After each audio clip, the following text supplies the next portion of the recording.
तो MP board के class 10 के सभी विद्यार्थी लो जी, आज मैं आपको सेट बी, ठीक है, समझाऊंगा इस वीडियो में। इससे पहले मैंने आपको सेट ए अच्छे से समझा दिया है, डिस्क्रिप्शन में लिंक है, नहीं देखी तो जाकर देख लेना, ठीक है, अच्छे से कंप्लीट कर लेना है। हिंदी के पद्य साहित्य का दूसरा काल है रीति काल। आलंबन और उद्दीपन का संबंध है विभाव से। नेताजी का जो चश्मा है पाठ की विदाई कहानी। सूरदास के गुरु कौन है? वल्लभाचार्य। दो शब्दों का अपने विभक्ति चिन्हों को छोड़कर आपस में मिलना कहलाता है समास। माँ ने भोलानाथ के घाव पर लगाया था पीसी हुई हल्दी, अब है रिक्त स्थान। रघुकुल में देवता, ब्राह्मण, ईश्वर, भक्त और पशुओं का वध नहीं किया जाता था। अभिनय तत्व की प्रधानता दृश्य काव्य में होती है। प्रेमचंद के प्रमुख कथाकार है। बाल गोविंद भगत की जो मौत है वो उनके अनुरूप हुई थी। चौराहा में आपका दिग्गु समास है। गंतोक की बात करें तो गंतोक से 139 किलोमीटर दूर जाओगे ना तो उसमें मिलेगा यमु युमथांग, ठीक है। आगे बढ़ते हैं। आत्मकथ्य, आत्मकथ्य, आत्मकथ्य का जाएगा जयशंकर प्रसाद। तीन वर्णों का मेल वो गण कहलाता है। एकमात्र सहारा के लिए मुहावरा है, ठीक है, अंधे की लाठी। अलंकार की बात करें तो आभूषण आ जाएगा कैप्टन चश्मे वाला। प्रतिमा का चश्मा जाएगा साना साना हाथ जोड़ी यात्रा वृतांत आ जाएगा।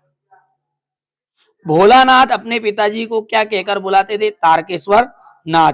बरखा के बंद होते ही बाग में क्या नजर आए? बहुत सारे बिच्छू आ गए थे भैया, ठीक है। शब्द की प्रथम शक्ति को क्या कहा जाता है? वह कहा जाता है अभिधा शब्द शक्ति। दिल्ली चलो नारा किसने दिया? सुभाष चंद्र बोस ने। बढ़िया से आप तो पढ़ लेना यहाँ पर दिए हुए। अब सत्य सत्य की बात करें तो पहला आपका सत्य है, दूसरा सत्य है क्योंकि रामचरितमानस एक महाकाव्य भी है। रस के सात अंग वैसे सब भरा हुआ है, क्यों टाइम बर्बाद कर रहे हैं, ठीक है, आप याद कर लेना, ठीक है। यहाँ से क्वेश्चन नंबर 6 से आपको देखिए पद्य साहित्य से आप क्या समझते हैं? छायावाद की दो विशेषताएं बताइए। जयशंकर प्रसाद की दो काव्यगत विशेषताएं।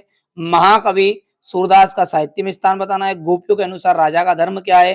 कवि जयशंकर प्रसाद आत्मकथा लिखने से बचना क्यों चाहता है? अवधी भाषा आज किन किन क्षेत्रों में बोली जाती है, ठीक है। चलिए तो आगे बढ़ते हैं। 11 है अलंकार किसे कहते हैं? चौपाई छंद का उदाहरण देना है। गद्य किसे कहते हैं? नाटक और एकांकी में दो अंतर बताना है। राम वृक्ष बेनीपुरी की दो रचनाएं बतानी है, यहां से देख लीजिए। भगत की पुत्र वधु अकेला उसे क्यों नहीं छोड़ना चाहती थी? शब्द शक्ति किसे कहते हैं? भोलानाथ अपने साथियों को देखकर सिसकना क्यों भूल जाता है? यहां से आपका ये क्वेश्चन नंबर 18 है, ठीक है। इसके बाद में आपका है यहाँ से ये क्वेश्चन नंबर 18 जो है, यहाँ से अपन पहले तो उसका सोल्व थोड़ा समझते हैं। यहां से देखिए, ऊधो तुम हो अति बड़ भागी, ठीक है। यहाँ पद्यांश गद्यांश पद्यांश है। तो यहाँ पर जो गोपियां है ना, वो गोपियां कह रही है किससे? उद्धव से। उद्धव जी जब योग का संदेश लेकर आए थे ना श्री कृष्ण का, जब की बात है। तो उद्धव तुम तो बड़े ही भाग्यशाली हो, ठीक है। क्या कह रही गोपिया? उद्धव तुम तो बड़े ही भाग्यशाली हो, अपरस रहत सने तगाते नाहिन मन अनुरागी, ठीक है। यानी कि तुम तो श्री कृष्ण के साथ उसी तरह प्रेम के बंधन में इससे नहीं लिपटे जिस तरह जो कमल की पत्ती होती है, वो कमल की पत्ते पानी में रेखते तो हैं लेकिन फिर भी वो पानी से अछूते रह जाते हैं। ठीक उसी प्रकार तुम तो श्री कृष्ण के प्रेम से अधूरे रह गए हो। क्या कह रही गोपियां कि तुम तो श्री कृष्ण के पास रहते हुए भी उसके प्रेम से वंचित रह गए हो।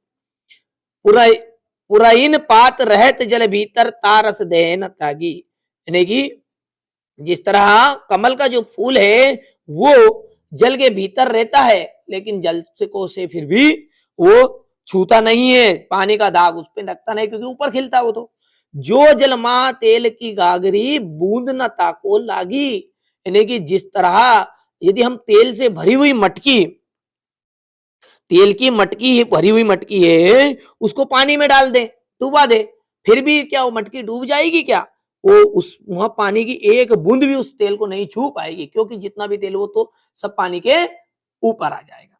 तो उसी तरह प्रति नदी में पाऊ न बिरियो दृष्टि रूप परागी, तुमने तो प्रेम की नदी में पैर भी नहीं डुबाया, ठीक है। यानी कि तुम्हारी दृष्टि तो आनंद में पगी ही नहीं है।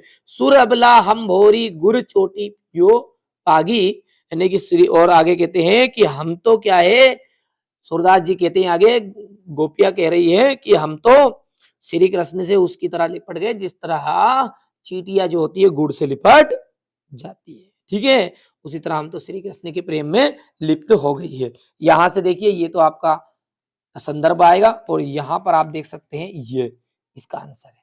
यहाँ से बिल्कुल रट डालना है, आप बिल्कुल मेहनत करिएगा, भरोसा रखिएगा, ये प्रश्न आपका नहीं आए तो आज के बाद ये चैनल पे ना कभी वीडियो डालूंगा, ना कोई आपको कभी बताऊंगा। ठीक है, घबराना नहीं, एकदम ओरिजिनल चीज बता रहा हूँ आपकी बात। ठीक है भैया, अब हो जाता है कभी कभी धोखा, इंग्लिश में हुआ तो इसका मतलब इसमें थोड़ी है। मधुप गुनगुना कहा जाता है, इसी तरह देखिए लंबा वीडियो बनेगा, यहाँ पर अपन इसको डायरेक्टली आपको बता देते हैं, ये मधुप वाला है और ये इसका व्याख्या है। जो मैंने तरीका सिखाया ना अभी, उस तरीके से आप इसको कर लेना, कर लोगे भैया, यहाँ पर है। अगला है प्रसंग व्याख्या है, ये इसको भी निकाल के बता देते हैं आपको। अगला क्या है आपका, बार बार सोचते क्या हो। ठीक है,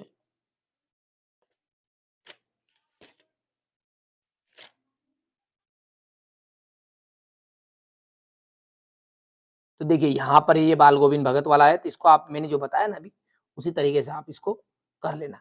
ठीक है, चलिए यहाँ पर देख लीजिए, ये है आपका। और अगला इसी के पीछे नीचे क्या है, भादो वहां अंधेरी। ठीक है, तो ये क्या है आपका, इसको भी ढूंढ के लिख लेते हैं अपन।